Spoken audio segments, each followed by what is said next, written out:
right, so I take that as a yes. You can see my screen. Awesome. All right, so let me jump in. I've got a PowerPoint to share with you guys. And if you had the opportunity to attend the summit, you will have seen a lot of this already. So I just want to share with you all what I've been doing in terms of my real estate investing. It's going to be a mix between some of the traditional real estate investing and some non-traditional tips and tricks as well. So let me go ahead and get started. A little bit about me. My name is Rachel Gainsbrugh. I would like to call myself a lifestyle investor, meaning that I invest in things that may be a little bit more on the luxurious side, but it has to pay me back. And I'm also an Airbnb brand ambassador. So I found that short-term rentals really gave me the opportunity to accelerate my path to financial freedom. So unlike many of the investors that you all may know with 10, 20, 30, 100 doors, my goal is to control the least amount of properties that has the most amount of cash flow and profitability, because I primarily self-manage my properties. So we're still working full time, and the less properties that we manage, the less headaches that we encounter. So we're looking for that time work-life balance that many of you, I'm sure, are looking for as well. So the benefits of short-term rentals or mid-term rentals is, of course, if you're purchasing a property in more of a touristic-y vacation area, you have a place to vacation. What really attracted me was not having to deal with evictions. A lot of my colleagues and friends and family who have rental property right now are dealing with a significant amount of evictions, going to the courthouse, and having kids, full-time job, and all of that. It's really challenging to make those appointments with the courthouse, search for an attorney, and go through all of the steps that are required to conduct an eviction. So my short-term rental clients, they typically pay before they enter into the property, and we're pretty much good to go from that perspective. Another benefit to having short-term rentals versus long-term rentals, of course, is you get to control the types of guests that you have or the type of tenant that you have. So for instance, if you have a long-term tenant for 12 months, well, based on the contract, as long as they're paying and they're not really breaking the rules, that tenant is going to be there for 12 months. Whereas with the short-term and mid-term rentals, they're going to be there for 3 to 5 days, 1 month to 3 months, just depending on the purpose of their travel. And so I really love that. It provides me a lot of flexibility. If I want to use the property, or if I have family that are out of state that are coming in to use the property, I just really, really love that. And picky guests are a big deal when I encounter friends and family who have long-term rentals, or picky tenants rather. And so with the short-term rentals, your property is well maintained, well managed for the most part. And so a lot of times when you have a tenant who's been in the home for, say, 30 days, they're loving it. At the 60-day mark or the 90-day mark, there are so many complaints and so many things that are wrong with the property. All of a sudden, the laminate flooring wasn't laid correctly, and just those types of issues and complaints.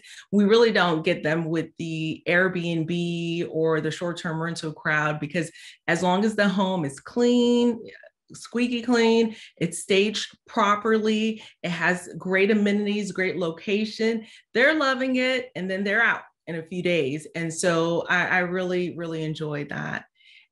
And I touched a little bit on the property being maintained. So less wear and tear. Again, a lot of times when you have those long-term tenants, they have kids, they have pets, they have, a lot of wear and tear over the years. Whereas, or over the course of the year or 18 months, whatever that long-term contract may state. Whereas that short-term tenant, if they're there in town, a lot of times they're not cooking, they're not doing laundry, they're not using up all of the appliances. And so that's going to be less wear and tear on your property. So this is a property that I'm very familiar with. This is actually one in our portfolio. So the property on the left, we are renting that out on an average of 49 to 6,300 a month. Whereas if you look on Pad Mapper, which is a resource that I utilize to take a look at market rents in the area, a property that is similar in the square footage is being rented for 1,900, just a little under 2,000 a month. So as you can see, with the comparison about 5,000 to 6,000 a month versus about 2,000 a month, that kind of gives you a glance of the profitability of short-term and midterm rentals. So with the short-term and midterm rental, you have the opportunity to 3x or 4x your monthly and annual revenue. And so for me, that really pushed me or nudged me towards the short-term rental arena versus long-term renting. So as I mentioned a little bit about me, married, 2 boys, working my W-2, we spent years grinding to pay off student loans. And at the end of it, we really didn't have much to show for it. So we wanted to really figure out a way to start our savings and accelerate that. And so as you can see, I'm a big fan of short-term rental, accelerating our savings and our plan for financial freedom. And of course, made a lot of mistakes, right, along the way. So some of my first missteps was just going to random real estate agents and letting them know, hey, I want to buy a house for a short-term rental, or speaking with friends and family who may know about real estate, about buying a house for short-term rental. And I quickly realized that the game is so different, and there are different rules for short-term rentals versus purchasing a home for personal use full time. So even for long-term rentals. So the real estate agents were providing data points such as square footage. However, in the short-term rental world, it's more of how many can sleep in the property versus square footage. School ratings were a big deal for the real estate agent. They were sharing that type of information, and that may or may not be a factor for long-term rental, for short-term rentals.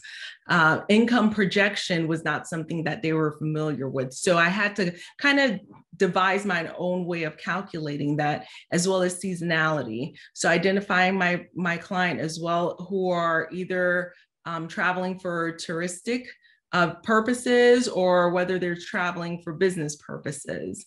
So we searched out real estate agents. We weren't able to really find any at the time that were well versed enough in the short-term rental world. So I had to kind of come up with our own methodology in order to come up with the calculations and identify if a property was going to be profitable or not. So by developing my own method, I started off with a goal of purchasing a number of properties per year, a very low number of properties per year. And at this point, fast forward now, we're still buying properties and we're thrilled at what we're finding. So for the most part, we're buying properties that are 20% cash on cash return. They're in various locations. On our rental business, we work less than 3 hours per week. We self-manage our own properties, but we create our own team. And so I know there's a lot of great property managers out there. However, there are a lot of managers out there that are not really optimizing or maximizing a lot of the rental portfolio that they are entrusted to take care of. And so I think most individuals are going to be their best revenue system and property manager. 100% of our properties are on Airbnb. Some are on corporate housing by owner, VRBO, and other platforms. And we're heading towards financial freedom. We're really thrilled about it. And so I want to share with you guys some tips and tricks on finding your next luxury short-term rental, as well as some of the amenities that we institute in our short-term rentals that really delight our guests. So for today, we're just going to kind of highlight these points. And as we go through this course series bi-weekly, we're going to delve in deeper and deeper into the analysis, the market research, as well as the value proposition for the different properties that you may encounter. So location is huge. Determining if your area is touristic-y or business travel. So for instance, I really believe that nearly any property can make a good short-term rental, especially if they have some of the following components. So areas that are near other hotels. So Marriott, Hilton, a lot of the hotels already have done that market research to identify where people are going to be traveling. So leveraging their research is going to be a really good identifier of a location that is going to make a great short-term rental. Additionally, you have areas that are near hospitals. I get a lot of nurse travelers that are in town just for a few months to either cover, short-staffed hospitals or those who are on maternity leave. So they leverage nurses from other states or other cities to come in and do some coverage. So travel nurses are one of my biggest clientele. Locations that are near universities as well, and locations that are also near airports. So 30 minutes outside of any of those locations, you're going to find properties that will make great short-term rentals. And these properties can be in your very own backyard. These could be in suburbia. So I really love the using a property that's nearby as an option just to get your feet wet, just to get started, and then branching out into some of those 1% properties that are in those high touristic-y areas and figuring out how to get into one of those properties. So of course, regulations before numbers. Before we can delve into any numbers, regulations are going to be key. So if you have a property that is in an area where Airbnb is banned, just be very mindful of that. So our properties are 100% Airbnb legal. They're 100% legal year round as well. So if the property, for instance, has limitations or stipulations, I would not pursue that property. Limitations, stipulations that I've encountered are, for instance, the homeowner must reside within the property. Another one is the property can be rented out as a short-term rental for just X number of days, 60 days a year, 100 days a year. Properties also that are in very seasonal areas. So for instance, if it's a ski lodge in Breckenridge, Colorado, and their season is only December and January, well, that property is not going to be the most profitable, right? And that's just an example. I don't happen to know the regulations at Breckenridge off the top of my head. So Vail, Colorado is another area. So you're wanting a property that you can rent year round. So be mindful of that as well. Analyzing the property, you want to definitely make sure that the numbers work. So a good short-term rental can generate both appreciation and cash flow. So that's my goal. I want appreciation and cash flow. That's not always easy to accomplish, but that's definitely what I look at when I'm purchasing a property. And value proposition, what is it that makes your property a little bit different from the competitors? So for instance, in my location, for the property that I just shared with you with the corporate rental, there's not a lot of competition.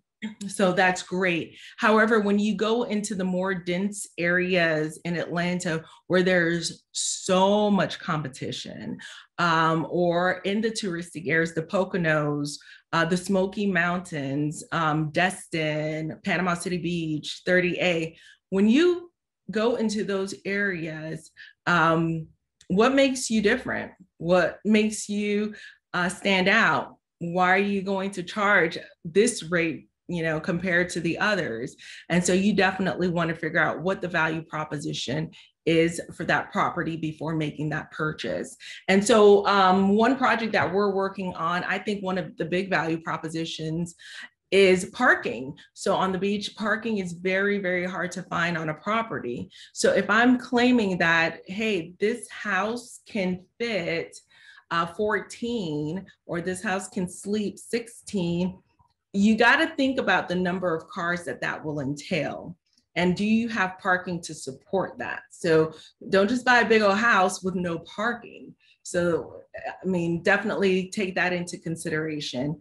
Another value proposition for this property that we're working on is there's so much density with all of the homes in the area. So it is congested. I mean, the homes are beautiful, they're expensive, it's congested. However, this particular area has this protected green space behind it.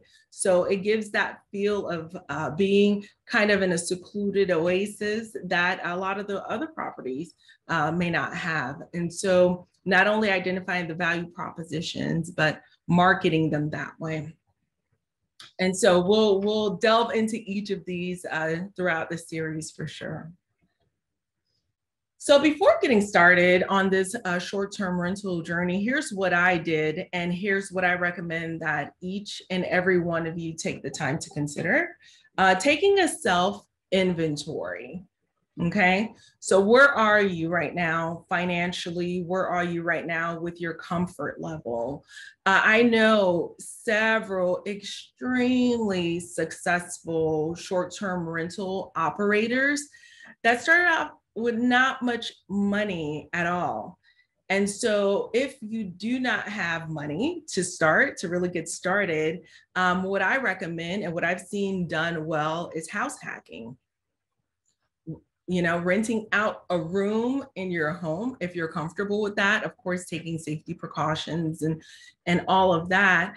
Also subletting, also known as Airbnb arbitrage. I know several extremely successful folks that do Airbnb arbitrage and that sublet, and they're doing very well. I will caution that where I have seen this done well and effective, especially in multifamily arenas, has been when the operator is a tenant for that apartment, and they grab at least 5 units at a time, multiple units, not just one. Okay, so if you're able to secure a corporate housing or lease agreement with an apartment to get started, just grabbing one has not been as effective or profitable as grabbing, I would say 5 is really the way to go. But if that's beyond your comfort, I would think even 3 would be more profitable than just one. And so with the multiple units, you're getting your ROI as well as making a profit and starting to build up that savings. But eventually, the goal is to have ownership in a property that is appreciating. And so for those who may not have the down payment in this day and age, to really get that property, that nicer property, having a down payment of 20% is the norm. And I've even heard of a 15% down payment that may be out there for those who qualify. So having that startup money to get that property is going to be the norm to get that nicer property. However, there are a lot of really effective creative ways to getting there, but that's definitely going to be a whole different ball of wax. And Stacy's REI USA has a lot of courses on how to get a property or how to find these properties in a more creative, non-traditional way. Okay, and let's continue talking about your planning and your self-inventory. So if you have a W-2 income, a lot of times, and I've shared this, a lot of my friends have asked, Rachel, how is it that you're able to acquire 3, 4, 5 properties over the year? And to be honest with you, that the W-2 income has really helped me to leverage great loans with really low interest in order to continue to build our short-term rental portfolio. So if you have a W-2 income, be sure to leverage that. Outstanding debt, clean that up, get your credit score up, figure out your income history, your monthly expenses, and your savings and retirement goals. And once you have your freedom number, definitely that's going to be a great place to go in terms of identifying what's going to be a great fit for you. And let me see, I wanted to share real quick a spreadsheet.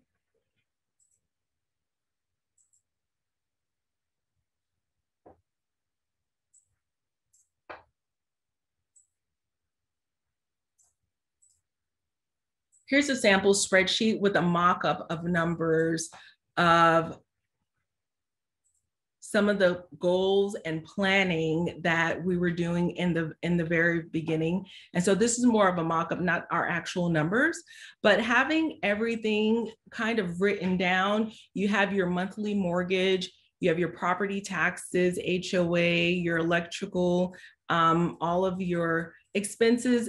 Have them all listed and really identify what your total monthly expenses are. And at that point, I've seen where those who are doing, for instance, the short-term rental arbitrage, some of their goals are as simple as getting a rental that will pay off, for instance, their property taxes, or for instance, something small or something really large, such as their mortgage.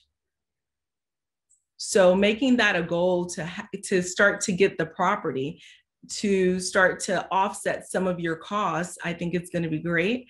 Additionally, our goal personally was to start to get the revenue to not only offset our costs, but at first to build up our savings to come up with those 10, 15, 20% down payment, and then eventually for us to retire early. So we do like the FIRE movement, financial independence, retire early.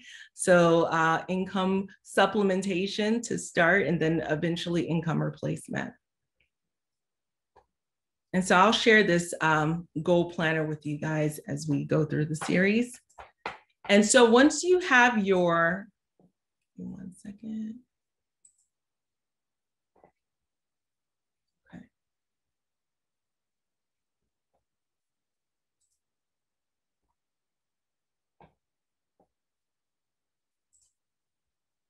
Okay, awesome. Let's see. All right, so once you have your retired financial independence number of the number of properties and the number of dollars you want coming in per day, you can then look at what your desired approach is going to be. We've already covered a little bit with the subletting and the arbitrage. Are you going to BRRRR invest into your next property?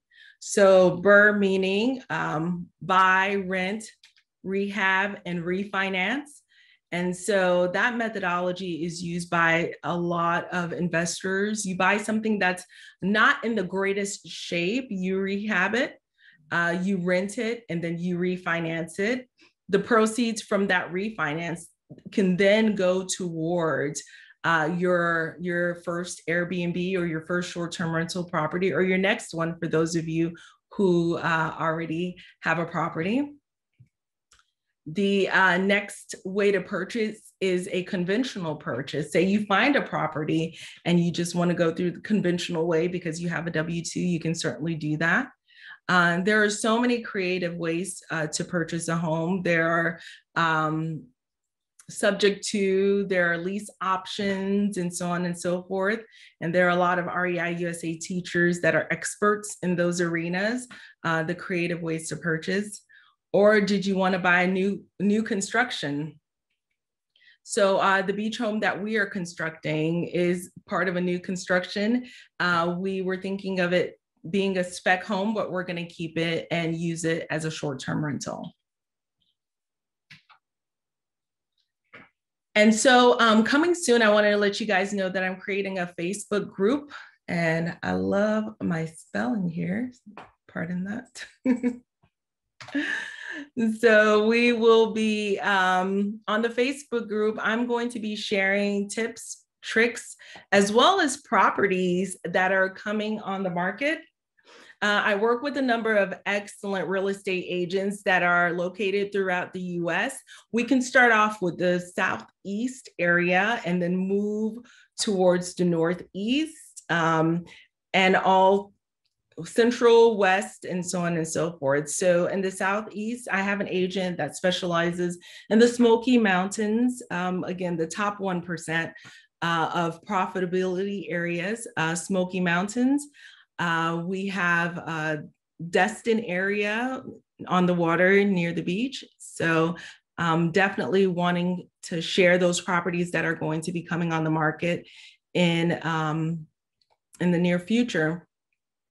Areas in North Georgia mountains have also shown a lot of profitability. Up and coming areas this year on Airbnb have been areas like Morgantown. So just wanting to create this group to have that information out there, allow you all to ask questions and send in any issues that you may be encountering with your rental if you have one already, and we can navigate through those together. I'll keep you guys posted. Should be launched by the end of this week. So looking forward to sharing that with you guys as well. So when looking at short-term rentals, again, we discuss real estate agents that may not know necessarily what the KPIs are, or what you're looking for in a property that will provide you financial independence. A lot of times I know that we tend to look at properties in terms of what's going to be a good fit for us at the moment. But when you're looking at a short-term rental, it's a total different ball of wax. The key performance indicators that are going to be most important are the average daily rate and the occupancy rate that you can achieve with that property. And bear in mind that if a property is already on the market and they have their KPIs, you can kind of calculate their KPIs based on the current numbers. Bear in mind not to hold that against the property. Say a property is only averaging $30,000 a year or so, where the neighbors are averaging anywhere from $60,000 to $70,000 a year. Say you look on Airbnb at the reviews and the reviews are not that great of, the property is not doing as well compared to the others. I would recommend don't hold that against the property. Okay, so what's great about purchasing, especially with a traditional loan, is that, of course, you're going to have that due diligence period to do your inspections. So if something's legit wrong with the property, you can navigate through that and have that remedied. However, if the property isn't doing well, I typically hold that against the operator. So take a look and see what the issues are. Well, was the complaint that the towels were missing? There was a cleanliness problem. Something in the description was misleading. So a lot of times that has to do more so with it than necessarily the property itself. If you self-manage your property, we have tons of tips and tricks on making sure that the tenant has a great experience and you get to super host and you get those great reviews. So don't hold it against the property if in fact the property manager may be the cause. There are some good property managers out there, but there are quite a few that aren't the greatest, and the cost of outsourcing your property to a property manager may be too high. So again, visiting on what the client avatars are. So client avatars can be anyone. We have vacationers. In this day and age of COVID, we have workationers, staycationers, those who are displaced from their home due to some kind of a disaster, such as a fire or another type of emergency, a huge water pipe that's busted, all of the flooring has to be removed. We've had quite a few of those who are displaced. And I know there's some controversy behind whether or not allowing or working with tenants from an insurance company. We've had nothing but great experiences with our insurance tenants. And those who are relocating, we have guests right now that are relocating from other states. They're coming to Georgia. As many of you know, Georgia is the Hollywood of the South. And so a lot of those that are in the film industry are coming here in order to stay and to work. So I just wanted to pause for a moment to see if there are any questions.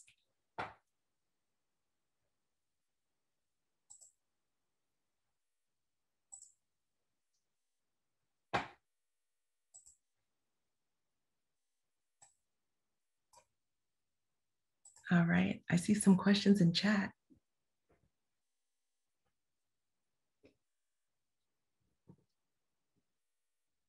Okay, it says I needed to make something larger. I apologize. What was that in reference to?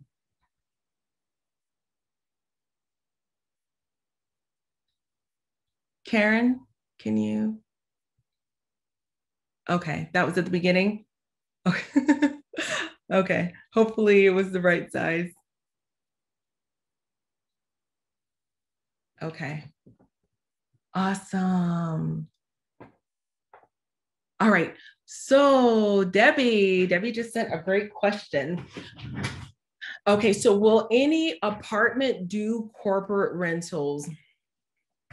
I would say yes, but there is a successful way to go about doing that. And there's a whole process. So, Debbie, I know that you have some rentals already. The fact that you already have a history of short-term renting, that already provides you some credibility. So that's already a point in your corner. Make sure you have your Duns and Bradstreet number. And who doesn't know what that is? And I'll just write it down to add. Duns and Bradstreet, your DNB.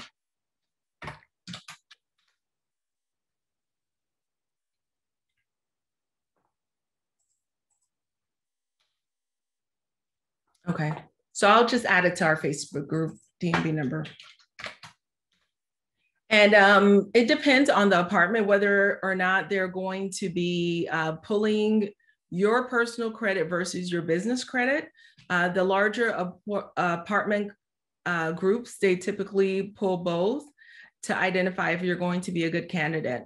And so think about it this way. The data is showing us that quite a few apartments have tenants that have not paid rent in months and months and months.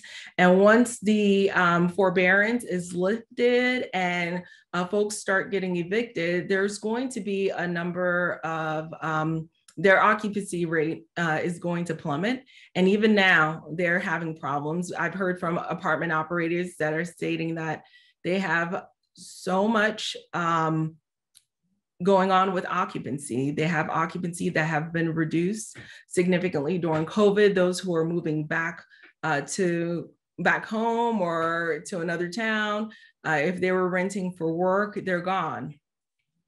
And so the vacancy rate is through the roof. So if they know that there's an operator out there that wants to come in and rent the property, I mean, that's going to help their bottom line overall.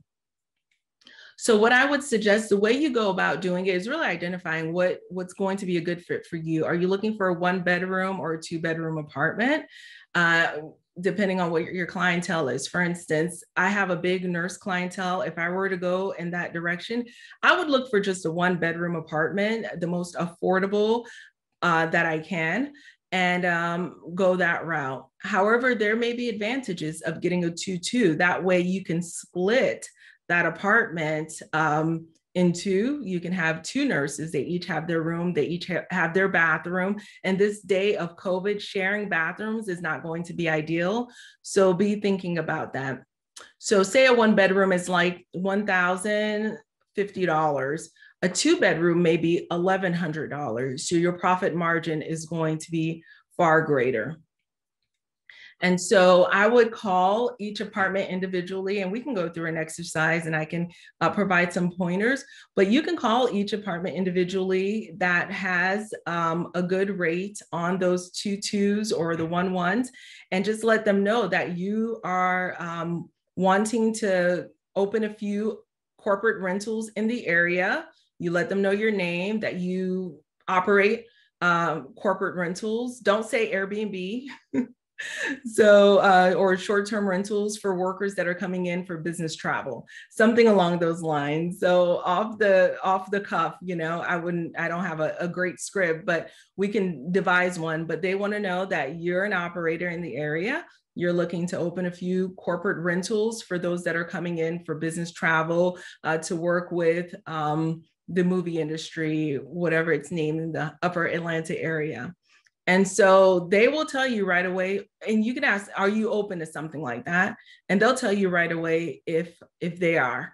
And so after that, the next step would be you come in, you have your resume or something like a resume, kind of a portfolio of the properties that you have used as a short-term rental, or the property that you've used as a short-term rental, you know, just something to show them.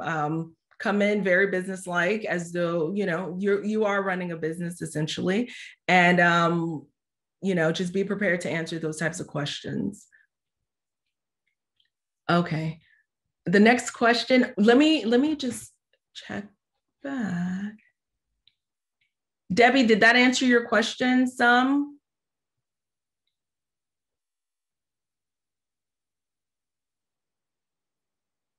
Okay, awesome. Yeah, we can get offline, Debbie, and come up with something. But I've done some cold calls myself just to see what the receptivity would be, and 5 out of 5 said sure, but some did have stipulations. So they're going to say yes, most likely, but they may have stipulations.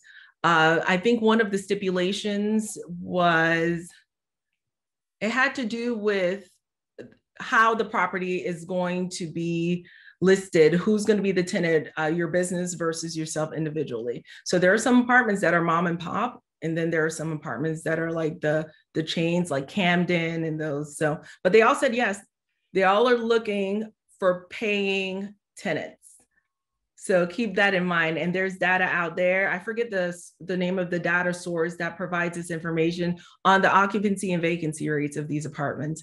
So I would think if someone has access to that from a property management perspective, that would be something great to leverage. Find out who's really hurting, who's got the highest vacancy, and start there within, you know, a number of miles of your zip code. Okay, the next question says, where can we easily locate state or city laws pertaining to B&B? Easily is the operative word. So that is not an easy thing to do, unfortunately. And here's why. Some cities may ban B&B as a city. However, there are different zones and small pockets that allow it within that city. And unfortunately, it's not going to be easy. The one source that I used in the past is called VROLIO, Verolio, and I'm going to put it in the search. And I hate to share it with you guys because I find that the data is a little bit, it's a great attempt at it, but it's not the most accurate. So It identifies areas that are heavily regulated versus those that are lightly regulated, and then some areas where it's not allowed at all. And let me share this screen so you all can see it.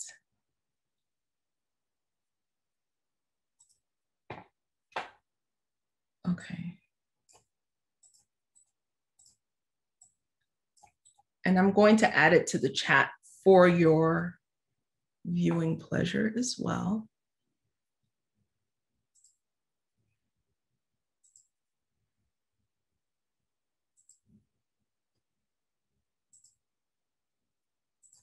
I like the way chat just disappears on me.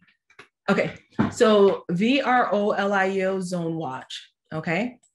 So if you're looking for easy, this is a place that you can easily see some of that information, and I'm going to zoom in a bit. So green is lightly regulated, yellow is heavily regulated, and red is it's not allowed.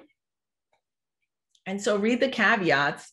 You should still verify independently. This one says to stay cautious, and this one says do not allow rentals in residential zones for absentee owners. Okay, so this is one place. When I'm looking in general to get started, I'll take a look at VROLIO and just to see, you know, what all's going on. But then, for instance, like you have this Destin area here, and I can talk about this specifically because we put a house on, we put an offer in, right? So here's the deal with specifically this Destin area. Highway 98 here. If the property is beneath Highway 98, it can be a short-term rental. However, if it's above it, you cannot short-term rent it. So even within the city, you have different little zones, you know? And so this indication here tells me the area is highly regulated, meaning there are rules, lots of rules, but it doesn't really tell me the basic question, which is, can I rent a short-term rental or can I not rent a short-term rental? So unfortunately, there's not an easy way. You would have to call zoning, okay? You would have to call zoning for your specific county, the area, to find out what the regulations are and if there are regulations at all, right? So these short-term rentals is relatively new, quote unquote. It's been around a while, but it's relatively new to the residential area. And so with that being said, not a lot of counties or zoning entities have rules around it yet, you know? So yeah, unfortunately, there's not an easy way, but I hope this at least gives you a starting place, especially if it's an area you're completely unfamiliar with. And there was another site that I used to use called RoomScore. RoomScore, I think, has shut down the last time I checked. So that makes it a little bit difficult. And with the zoning constantly changing, unfortunately, the upkeep of these lists probably is going to be just such a level of effort that many of these companies may not be able to handle. All right. So next question, Karen says, you rent to nurses, probably longer term. Yes, I do. If so, that was my strategy. The property would not be regulated by short-term regulations, would it, if the stay is longer than 14 days? It depends on the area. So short-term regulations in my area is less than 30 days. So 29 days and lower is short-term, 30 days and higher is considered long-term. in my area. Some areas, it may be 60 days. So in my county, it is 30 days.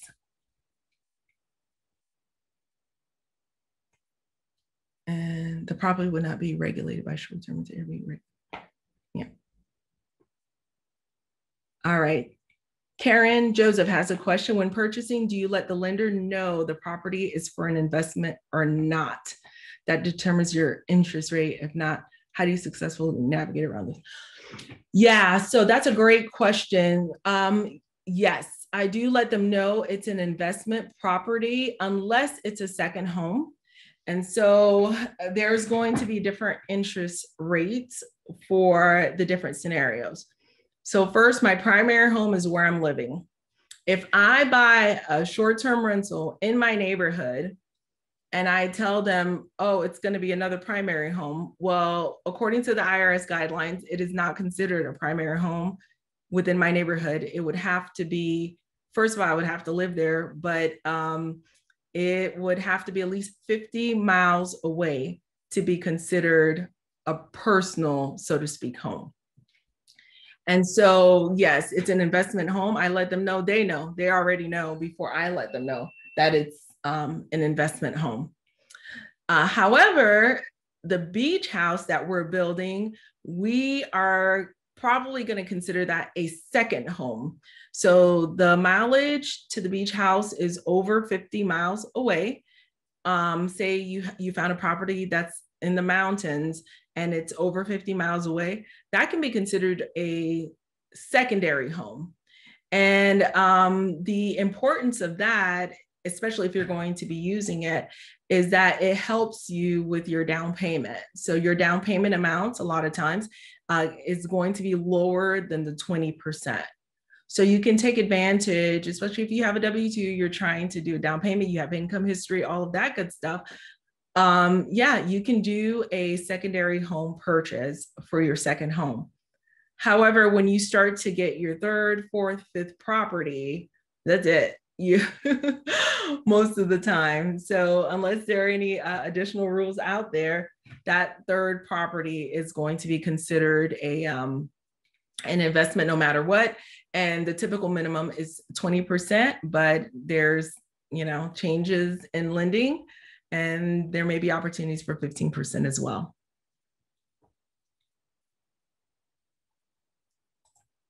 All right. And I think that's all in terms of questions. Let me go through this one more time.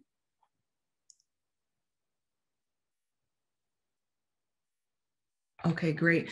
So these were some great questions. As a matter of fact, I'm going to save them to text. Let's see. There's a way to save your chat. Okay, awesome.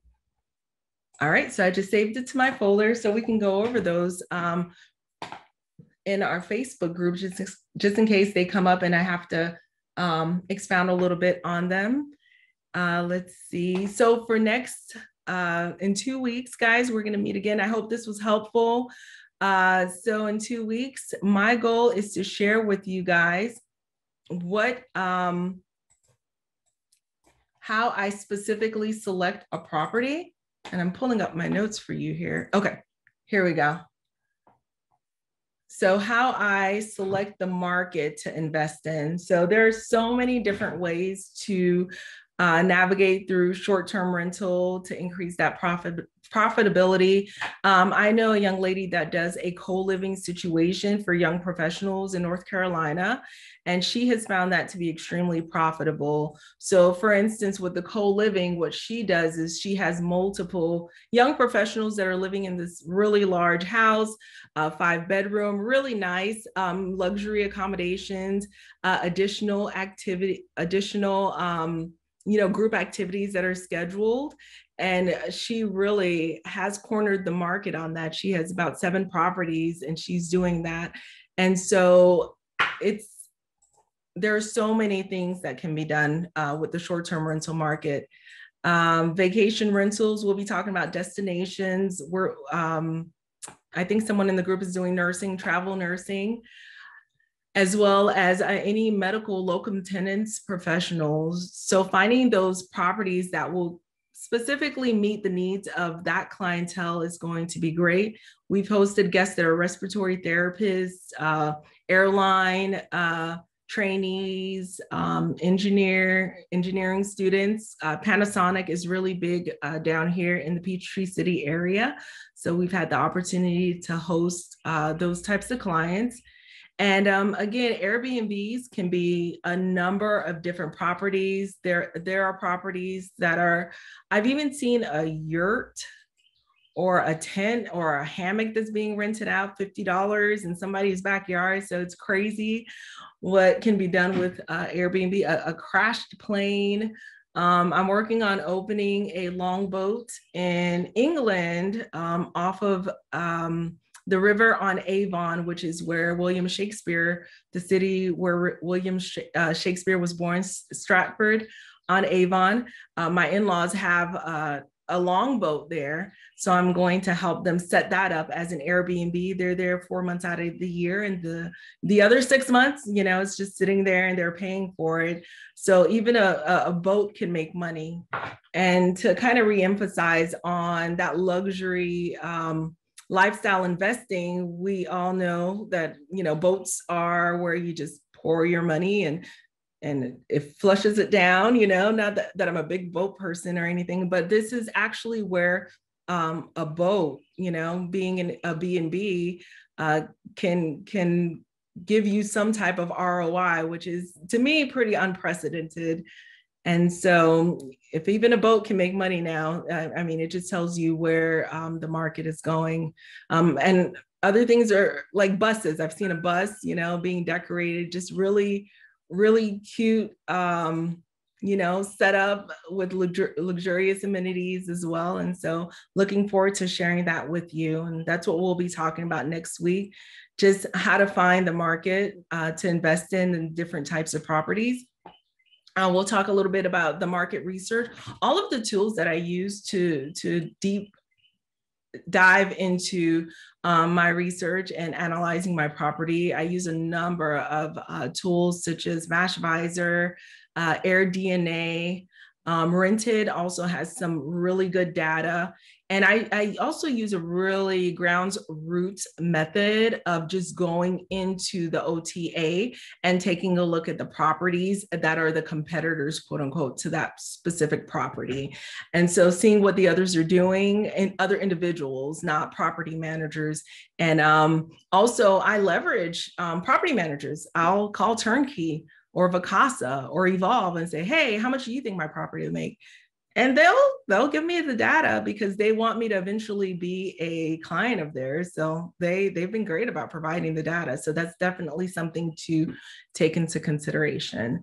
So that's what I've got coming up for you. Oh, I think I see a few more questions. Let's see.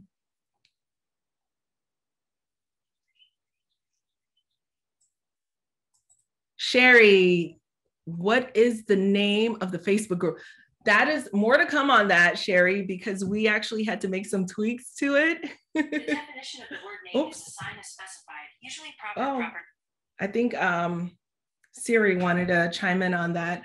That's to be determined. We have quite a few naming conventions that are already taken, so we're working on that. But I will send it to you guys that are in attendance and definitely keep you posted. Let me see. Can everyone leave their email address for me? And then I can send it that way. If you're good with doing that, that'd be great. And I'll post it also. I can probably post it on REI USA as well. But if you send me your email, I can definitely send you the name of the Facebook group. Yep, and that way you can have your questions responded to in real time. So yep, thank you, Karen. I see your, okay, Karen has a question to talk more about the longboat next time. Yeah, for sure. Just so many creative avenues with Airbnb. So looking forward to sharing more about that, the longboat. We'll definitely talk about that, as well as some of the other some of the other properties that we have already launched. So I'll go through that with you guys as well. Okay, let's see. I think I lost you guys. Let's see. I'm sorry, guys, my screen just blacked out. Okay, here we go. There we go. Yay. Awesome.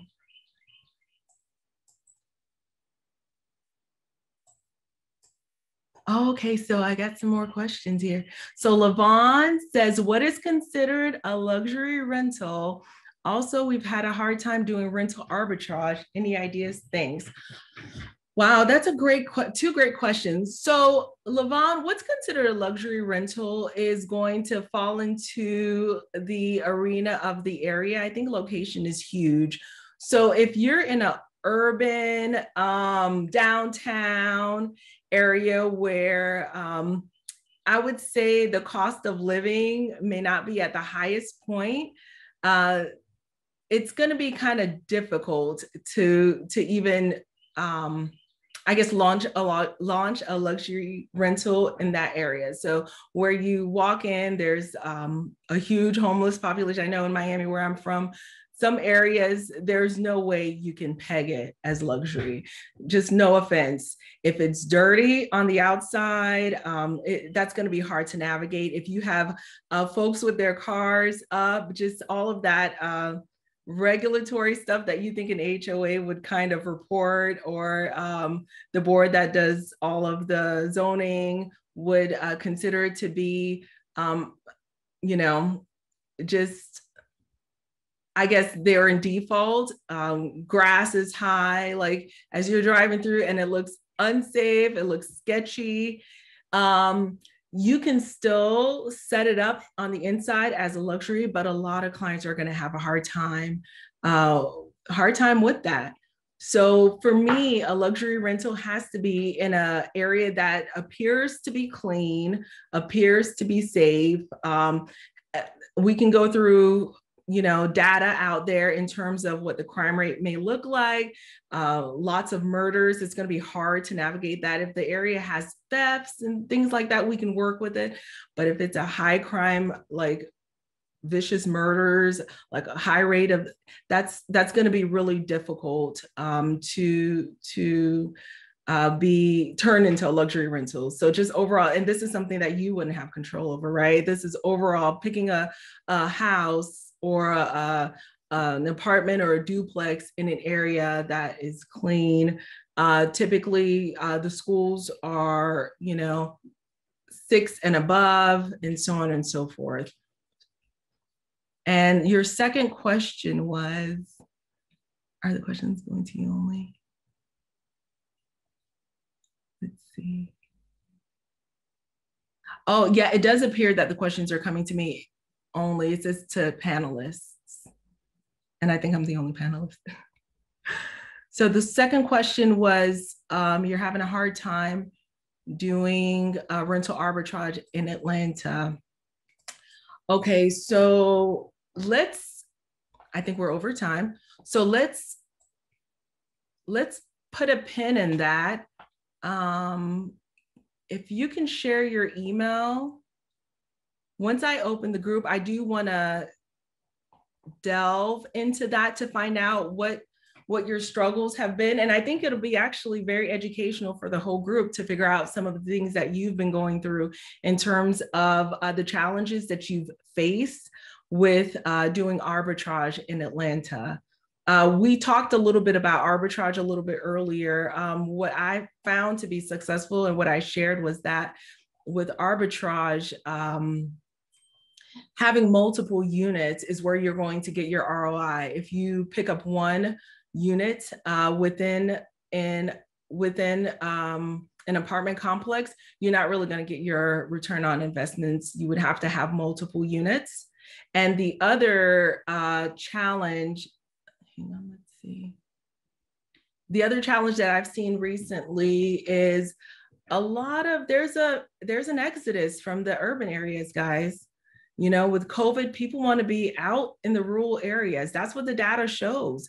The data Airbnb is showing that rural area is where people want to be. They want to be apart from others. They want to be in the mountains. They want to be hiking.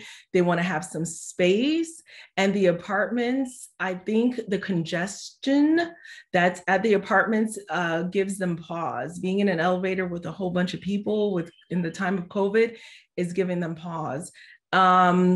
So rural is really the cat's meow right now. However, be careful, not just rural, like out in the middle of nowhere. It has to be rural vacation town, rural the mountains, rural the ocean, rural with something to do, with a cute little town, you know, with boutiques and antique shops. And that's what they're looking for, to be a little bit more spread apart. So I wonder if that's some of what you're facing with the apartments.